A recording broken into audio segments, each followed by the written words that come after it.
योग की गहन अनुभूति कैसे करें। ज्ञान के सागर बाबा हम बच्चों को उच्च कोटि का ज्ञान देते हैं। उस ज्ञान का प्रत्यक्ष प्रमाण है श्रेष्ठ अलौकिक अनुभव करते रहना, क्योंकि जितना हम अलौकिक अनुभव की अथॉरिटी बनते हैं, तो आने वाले हलचल के समय में भी हम अपनी स्थिति को अचल रखने में सफल होंगे। दूसरी बात, हलचल के समय भी अनेक आत्माओं की मनसा सेवा भी कर सकेंगे। और तीसरी बात, अनुभवी जो बच्चे होंगे उन्हों के द्वारा, उनके श्रेष्ठ स्थिति के द्वारा परमात्मा की प्रत्यक्षता इस संसार में होगी। इसलिए हमारे पास योग के सुंदर गहन अनुभव का स्टॉक होना बहुत जरूरी है। तो बाबा मुरली में कहते हैं, मीठे बच्चे स्वयं को आत्मा समझ मुझ बाप को याद करो। इस योगाभ्यास के 3 पहलू हैं। पहला है आत्म अभिमानी स्थिति का अभ्यास करना। दूसरा है परमात्म अभिमानी कैसे बनना। और तीसरा है परमात्मा के साथ यथार्थ कनेक्शन कैसे जोड़ना। तो सबसे पहली बात पर हम चर्चा करेंगे कि आत्म अभिमानी स्थिति की अनुभूति कैसे करें।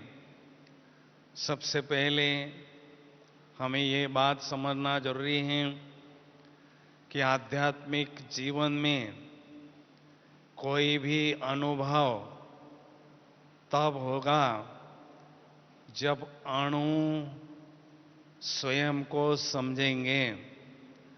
मैं अति सूक्ष्म बिंदु हूं, अणु हूं, ऐसा जब हम समझते हैं तो स्वतः ही अलौकिक अनुभव की खान हमें मिलती जाती हैं। तो आत्मा की अनुभूति करने के लिए और परमात्मा की अनुभूति करने के लिए एक बात समझना बहुत जरूरी है, क्योंकि आत्मा और परमात्मा का दर्शन हम अपने दिव्य नेत्र से ही कर सकते हैं। तो आत्मा का दिव्य नेत्र कौन सा है, ये समझना बहुत जरूरी है।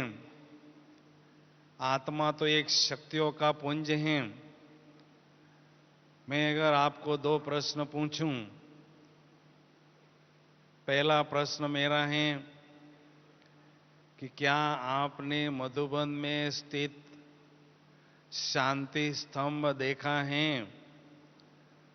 तो तुरंत शांति स्तंभ आपके सामने इमर्ज होगा। और मेरा दूसरा प्रश्न है, शांति स्तंभ के ऊपर क्या क्या लिखा है? कौन सी ब्रह्मा बाबा की स्थिति की यादगार के रूप में कौन सी बातें लिखी हैं? तो आप स्तंभ को देखते हुए एक एक बात मुझे बताने जाएंगे कि शांति स्तंभ है, पवित्रता का स्तंभ है, ज्ञान का स्तंभ है। तो बाबा की सुंदर शिक्षाएं उस पर लिखी हैं। तो देखने वाली शक्ति है बुद्धि और सोचने वाली शक्ति है मन। एकांत में बैठकर हमें ये महसूस करना है।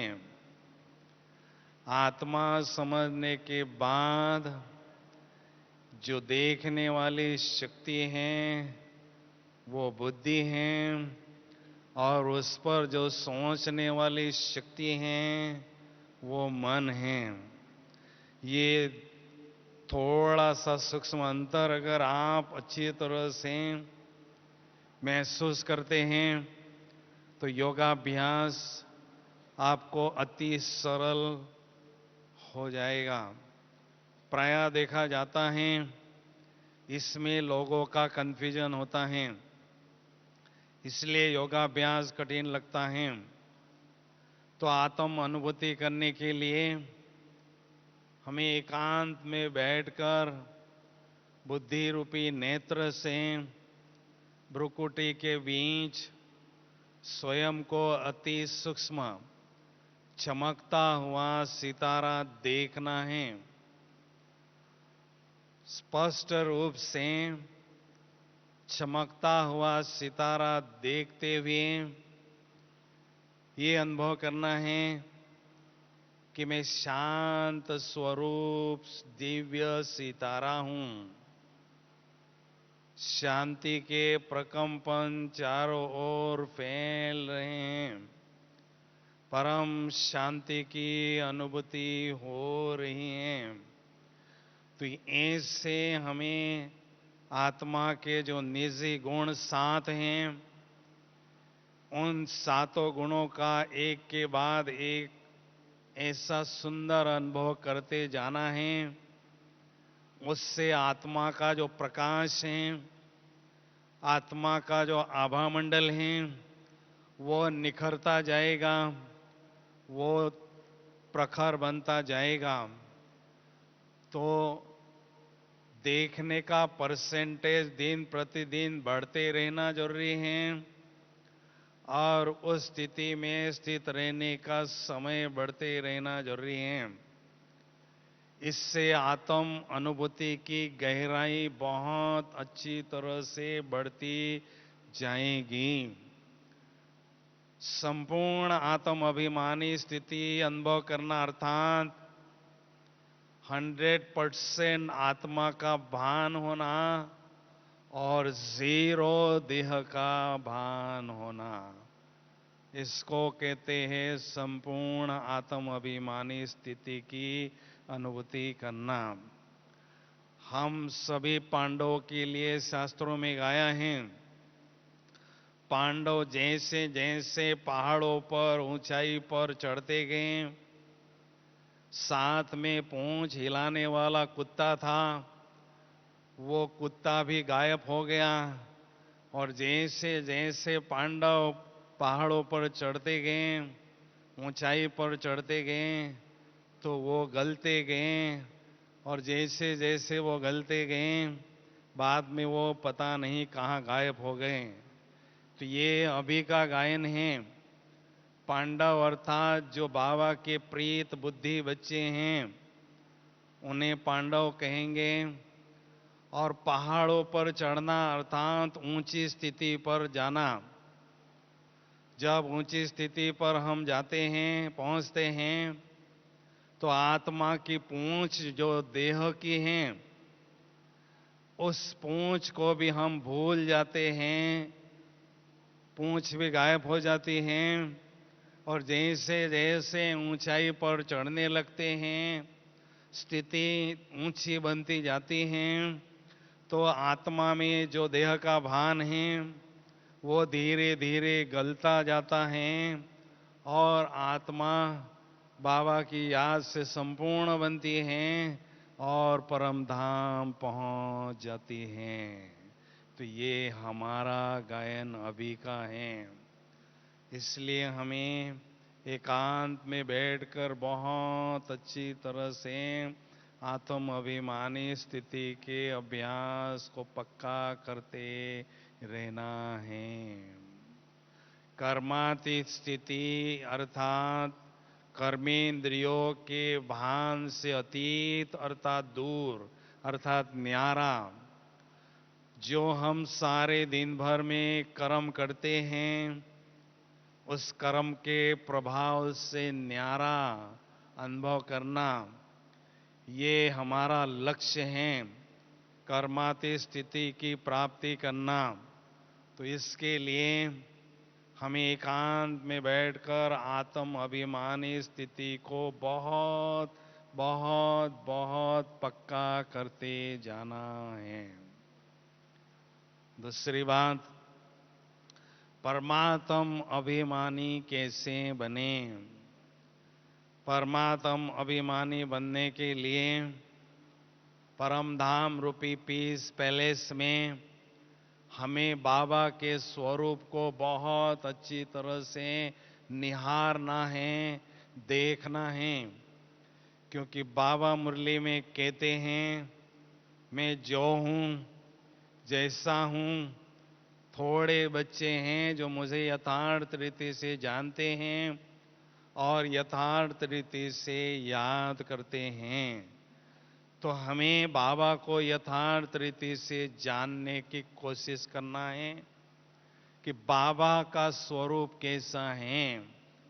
बाबा के स्वरूप का वर्णन 3 शब्दों में किया जाता है। बाबा सत्यम शिवम सुंदरम हैं, अर्थात वो परम ज्योति महाज्योति शिव बाबा सत्यता के सागर हैं। सारे संसार की आत्माओं को सत्यता की शक्ति प्रदान करने वाले हैं। शिवम अर्थात सबके कल्याणकारी, सदा के कल्याणकारी और बेहद के कल्याणकारी, अर्थात वो कल्याण के सागर हैं। और सुंदरम अर्थात उनके जैसा सुंदर तीनों जहां में कोई भी नहीं है। क्योंकि सुंदरता का कनेक्शन पवित्रता से होता है। परमात्मा पवित्रता के सागर हैं, अर्थात सुंदरता के वो सागर हैं। सारी आत्माओं को वो सुंदर बनाते हैं।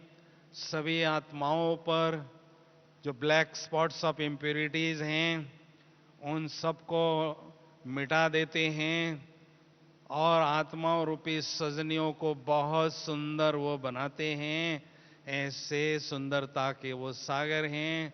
तो एकांत में बैठकर बाबा के स्वरूप को हम देखें तो बाबा का प्यारा कितना स्वरूप है, मन कैसा है, बहुत सतोप्रधान है, बहुत सकारात्मक और शक्तिशाली संकल्प की सदा रचना करते रहते हैं। बुद्धि बहुत विशाल है, बहुत दिव्य है और बहुत भव्य हैं। और संस्कार, बाबा के जो संस्कार है वो बहुत ही जंटल हैं, बहुत ही रॉयल हैं। बाबा की पर्सनालिटी गजब की हैं और उनके शक्तियों को पहचाने, विशेषताओं को पहचाने और उनके प्रतिभा को पहचाने। तो ऐसे ऑल राउंड पर्सनालिटी को जानना ही कहेंगे परमात्मा को यथार्थ रीति से जानना। तो इसलिए जितना जितना हम बाबा को जानने की कोशिश करते हैं, न चाहते हुए बाबा से हमारा प्यार बढ़ते रहता है। क्योंकि बाबा से कनेक्शन जोड़ना, उसके लिए आवश्यकता है हमारे दिल में परमात्म प्यार का झरना बहते रहना। क्योंकि जिससे प्यार होता है उससे हमारी बुद्धि रूपी तार स्वतः ही जुड़ जाती हैं। जैसा प्यार होता है वैसे बुद्धि की तार हमारी जुड़ जाती हैं, और जितना प्यार होता है उतना देर तक बाबा से हमारी तार जुटी रहती हैं। इसलिए प्यार होने का आधार क्या होता है? प्राप्ति से प्यार होता है। इस संसार में जो प्राप्तियों से भरपूर कराने वाला बाबा है, उनसे बढ़कर और कोई भी हमारा कल्याण चाहने वाला नहीं है। बाबा ने हमें संगम युग में अलौकिक खजानों से माला माल कर दिया है। शक्तियों के, गुणों के, ज्ञान के खजानों से भरपूर कर दिया है। और भविष्य की तो 21 जन्मों की राजाई का स्टैंप लगा दिया है। दुनिया की कोई भी ताकत उसको छीन नहीं सकती है। कहते हैं आसमान के तारे कोई गिन नहीं सकता, मेरे भाग्य को कोई छीन नहीं सकता। तो भगवान ने जो लिखा हुआ है मेरे मस्तक पर, दुनिया की कोई शक्ति नहीं है उसको मिटाएं। योगाभ्यास करना अर्थात परमात्मा से कैसे प्यार करना, इस कला को सीखना। तो हमें एक बात महसूस करना है कि संगम युग में केवल मुझे बुद्धि के द्वारा परमात्मा के संग में ही रहना है। केवल परमात्मा से ही प्यार करना है। किसी भी व्यक्ति और वैभव के साथ प्यार की लेन देन नहीं करनी है। ये रियलाइज हमें जरूर करना है। उसके लिए 5 बातें बुद्धि में रखनी हैं। आत्मा के प्यार में और परमात्मा के प्यार में क्या अंतर है, ये जानने के लिए पहली बात, केवल परमात्म प्यार ही विश्वास पात्र प्यार है। आत्माओं के प्यार में हमने द्वापर युग से बहुत कड़वे अनुभव किए और बहुत धोखे खाए। हमें माया के जो 5 खिलाड़ी हैं, उन्होंने फुटबॉल बनाया और ऐसे लताड़ा, ऐसे बुरा हाल किया जो हम बिल्कुल थक चुके हैं। तो केवल परमात्म प्यार ही विश्वास पात्र प्यार है। दूसरी बात, केवल परमात्म प्यार ही अनकंडीशनल और अनकॉम्प्लिकेटेड प्यार हैं। उनके प्यार में कोई कंडीशन और कोई कॉम्प्लिकेशंस नहीं हैं। आत्माओं के प्यार में तो कितनी कंडीशंस होती हैं। तीसरी बात, केवल परमात्मा का प्यार अविनाशी प्यार है, बेहद का प्यार है और निस्वार्थ प्यार है।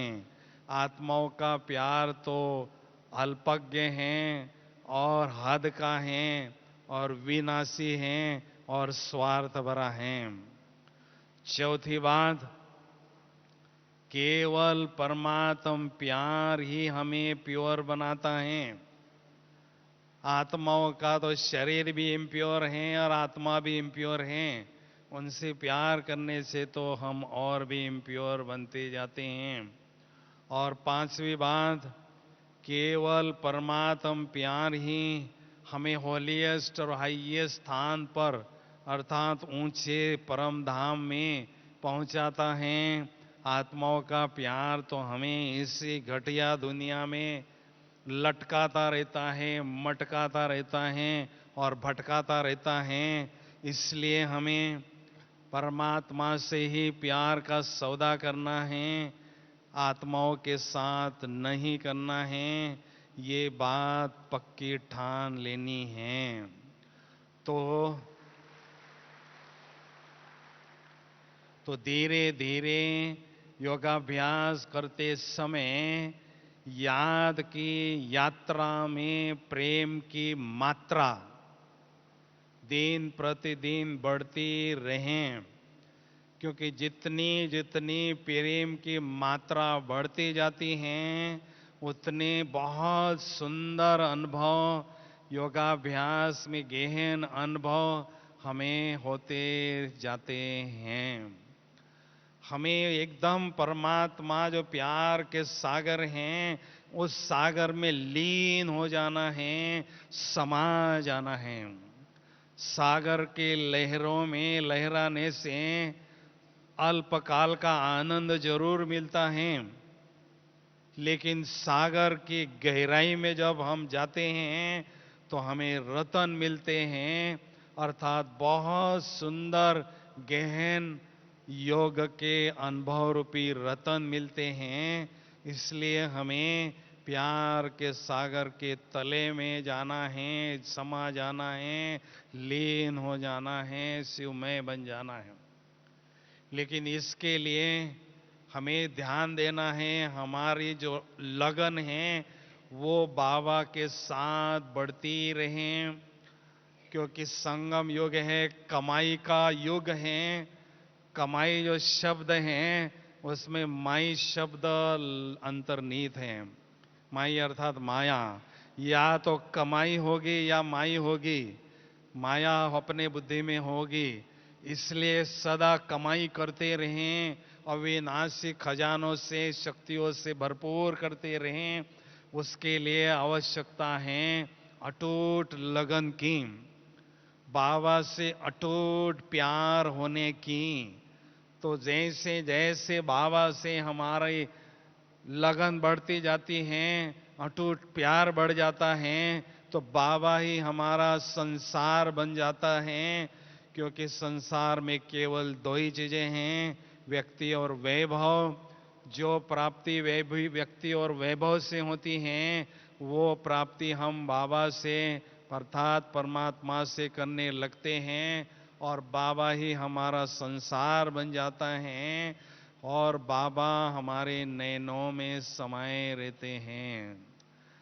योगी अर्थात प्रभु के पागल प्रेमी, प्रभु से बेहद प्यार करने वाले। क्योंकि योगी आत्माएं संसार में सबसे भाग्यशाली आत्माएं कहलाते हैं, क्योंकि योगी आत्माएं कहाँ रहते हैं? परमात्मा के नैनों में नूर बनकर रहते हैं, परमात्मा के नैनों के पलकों में पलते हैं। ये इस संसार में सबसे ऊंचा भाग्य है, लेकिन केवल योगी आत्माओं को ही वो प्राप्त होता है। इसलिए एकांत में हमें बैठना है, और जैसे पूर्णिमा के चंद्रमा को चकोर देखता रहता है और सफेद प्रकाश का आनंद लेता है, झूमता रहता है, वैसे ज्ञान सूर्य बाबा को हम सूरजमुखी आत्मा बनकर बाबा को देखते रहें और उनकी तपत में तपते ही रहें।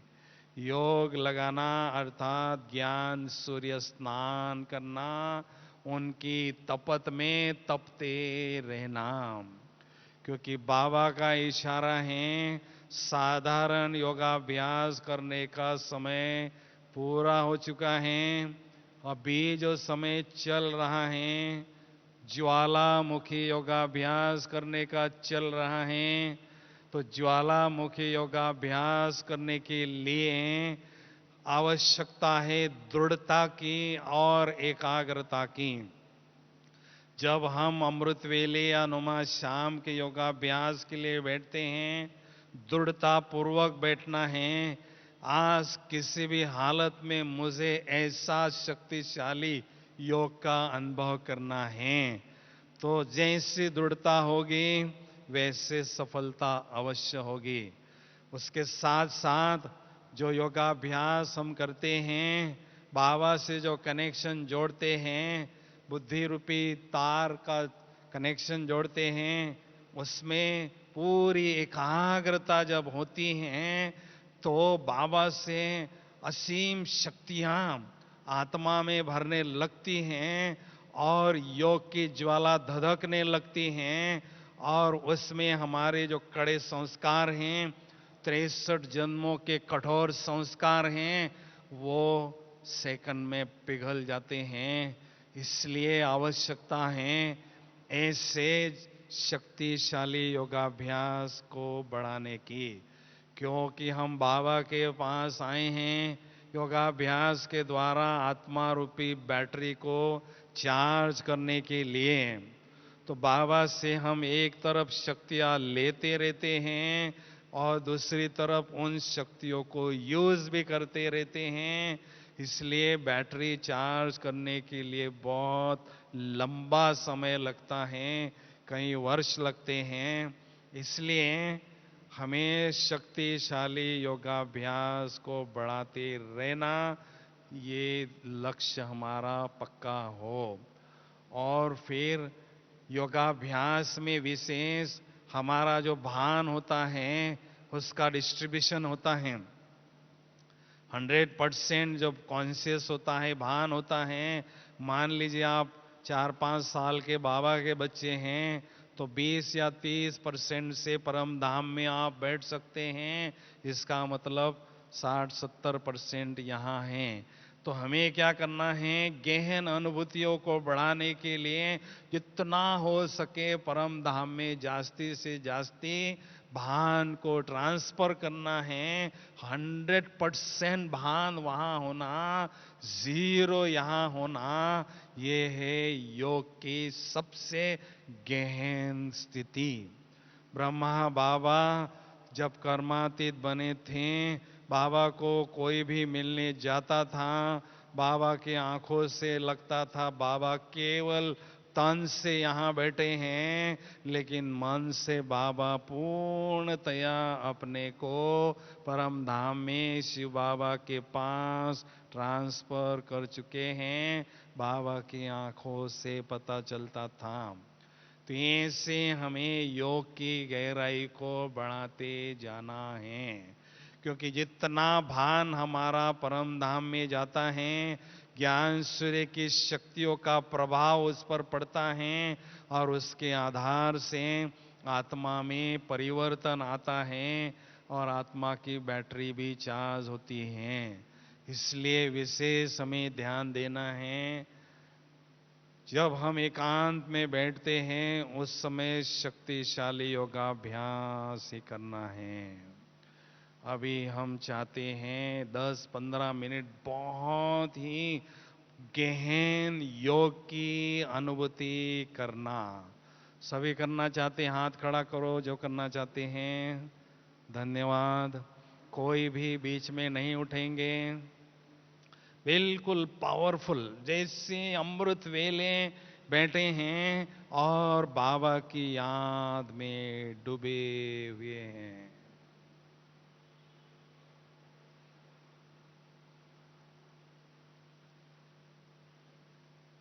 ओम शांति।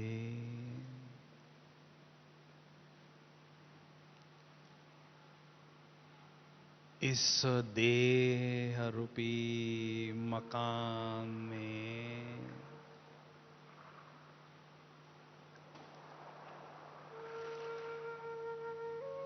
मैं मकान मालिक ज्योति बिंदु आत्मा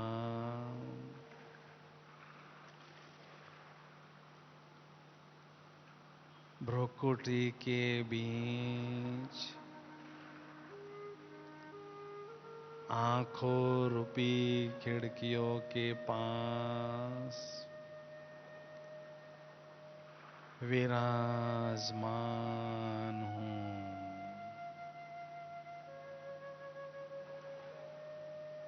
मैं मकान मालिक आत्मा अति सूक्ष्म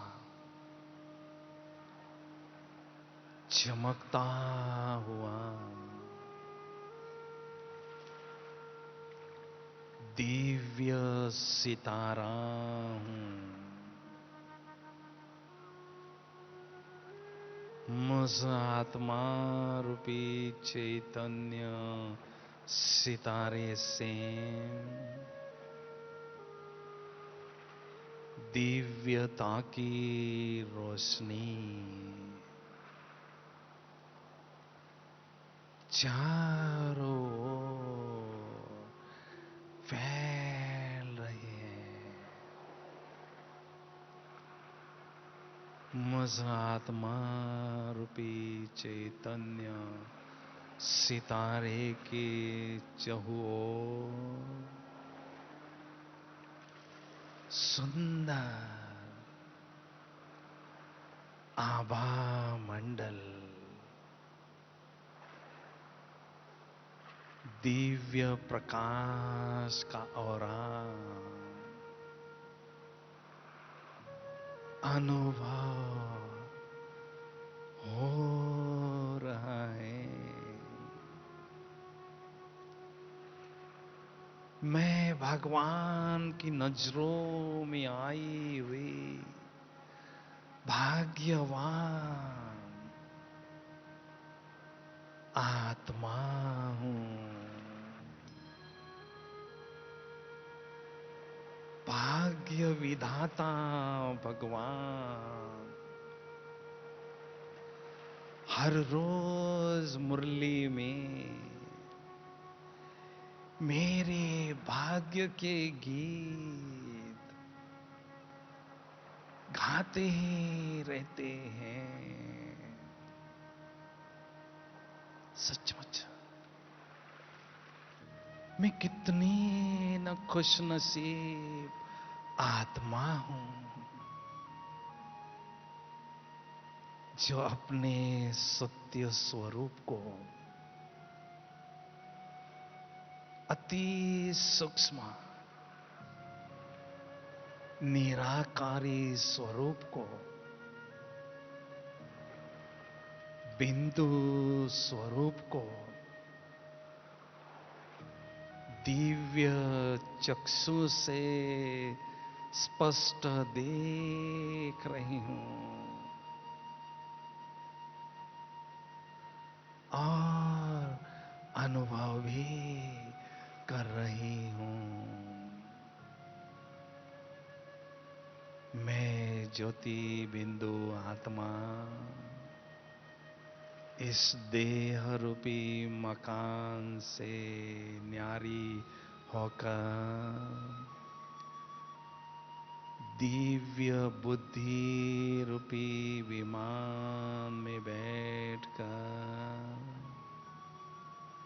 ब्रह्मांड की दुनिया की ओर जा रही हूं। इन पांच तत्वों से पार नीले आकाश से भी पार उड़ती हुई जा रही हूं। आहा, फरिश्तों की दुनिया में पहुंच गई हूं जहां चारों ओर सफेद ही सफेद दिव्य प्रकाश ही प्रकाश है। पवित्रता ही पवित्रता है।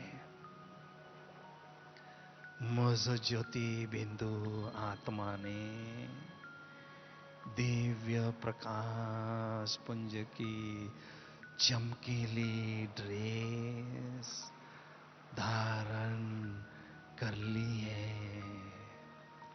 कितनी हल्की फुल्की ड्रेस है यार। ओहो, फरिश्तों के शहंशाह प्यारे ब्रह्मा बाबा अपने संपूर्ण फरिश्ता स्वरूप में मेरे समक्ष विराजमान है।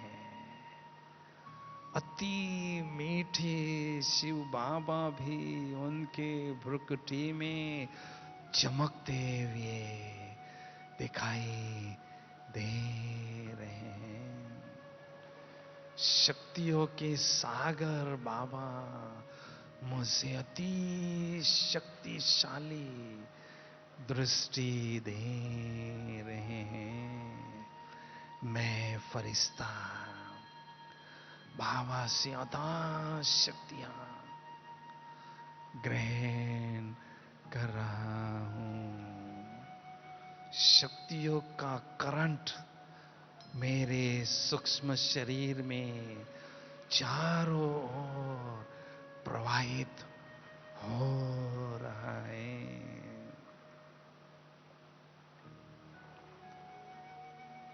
फरिश्ता स्वरूप की ड्रेस को छोड़कर मैं निराकार ज्योति बिंदु आत्मा निराकारी दुनिया की ओर उड़ती हुई जा रही हूँ, जा रही हूँ। आहा, ब्रह्मांड की दुनिया में मैं ज्योति बिंदु आत्मा पहुंच गई हूँ, जहाँ चारों ओर सुनहरी लाल ही लाल दिव्य प्रकाश ही प्रकाश है। शांति ही शांति है। ओह, मेरे प्राणों के प्राण, मेरे प्राणनाथ सत्यम शिवम सुंदरम प्यारे शिव बाबुल मुझ आत्मा के समक्ष विराजमान है। मैं आत्मा अपने दिव्य चक्षु से बाबा के सुंदर छवि को निहार रही हूँ। उनकी सुंदरता का भरपूर आनंद ले रही हूँ। बाबा मेरे सलोने शिव साजन है। मैं आत्मा उनकी सजनी हूँ। मैं आत्मा रूपी सजनी अपने शिव साजन को देख रही हूँ। ईश्वरीय नशे से चूर दिव्य चक्षु से देख रही हूँ। मेरे दिल में परमात्म प्यार का झरना अनवरत बह रहा है। मैं आत्मा रूपी सजनी अपने शिव साजन के समीप जा रही हूँ। अति समीप पहुँच गई हूँ। उनकी लाइट और माइट रूपी बाहों में समा गई हूँ। प्यार के सागर के तले में डूब चुकी हूँ। मुझे कुछ पता नहीं मैं कहाँ हूँ। प्यार के सागर में लीन हो चुकी हूँ। खुदा पर फिदा हो चुकी हूँ। दुनिया की कोई भी शक्ति मुझे खुदा से जुदा नहीं कर सकती, नहीं कर सकती। बाबा प्यार के सागर हैं तो शक्तियों के सागर भी हैं। ज्ञान सूर्य शिव पिता से शक्तिशाली किरणों की वर्षा निरंतर मुझ ज्योति बिंदु आत्मा पर हो रही है, होती ही जा रही है। मैं ज्योति बिंदु आत्मा ज्ञान सूर्य शिव पिता से अथाह शक्तियां, प्रचंड शक्तियां, अनंत शक्तियां स्वयं में ग्रहण कर रही हूं।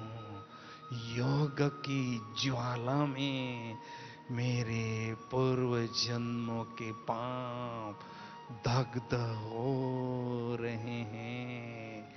मैं आत्मा स्वयं को एकदम लाइट और खुशी से भरपूर अनुभव कर रही हूँ।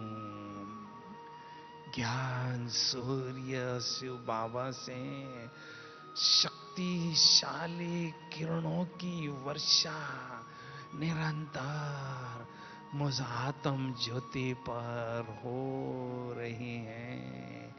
मेरी आत्मा रूपी बैटरी चार्ज हो रही है, शक्तियों से भरपूर हो रही है। सचमुच मेरे जीवन के सुनहरे पल हैं यह, जो मैं आत्मा डायरेक्ट परमात्मा के सानिध्य में स्वयं को अनुभव कर रही हूँ। उनकी कंपनी का भरपूर आनंद ले रही हूँ। वहाँ रे मैं, वहाँ मेरा भाग्य, वहाँ मेरा रोल। शक्तियों से भरपूर आत्मा निराकारी दुनिया से वापस वाया सूक्ष्म वतन साकारी दुनिया की ओर आ रही हूँ, आ रही हूँ। और इस साकारी शरीर में भ्रुकुटी के अकाल तख्त पर सोमान के सिंहासन पर विराजमान हो चुकी हूँ।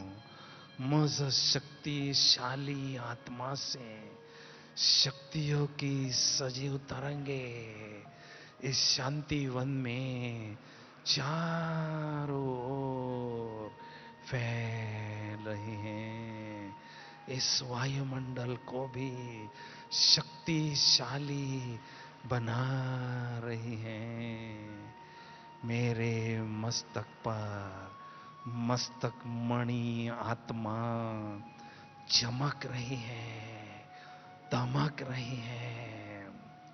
अष्ट शक्तियों की चमक मुझ मस्तक मणि आत्मा से चारों ओर फैल रही है, फैलती ही जा रही है। जैसे मेरे शिव पिता निराकार हैं, वैसे मैं उनकी संतान आत्मा भी निराकार ज्योति बिंदु हूँ, निराकार ज्योति बिंदु हूँ, निराकार ज्योति बिंदु हूँ। मैं हूँ देह से न्यारा, केवल एक चमकता हुआ ज्योति बिंदु सितारा, केवल एक चमकता हुआ ज्योति बिंदु सितारा, केवल एक चमकता हुआ ज्योति बिंदु सितारा। ओम शांति शांति शांति।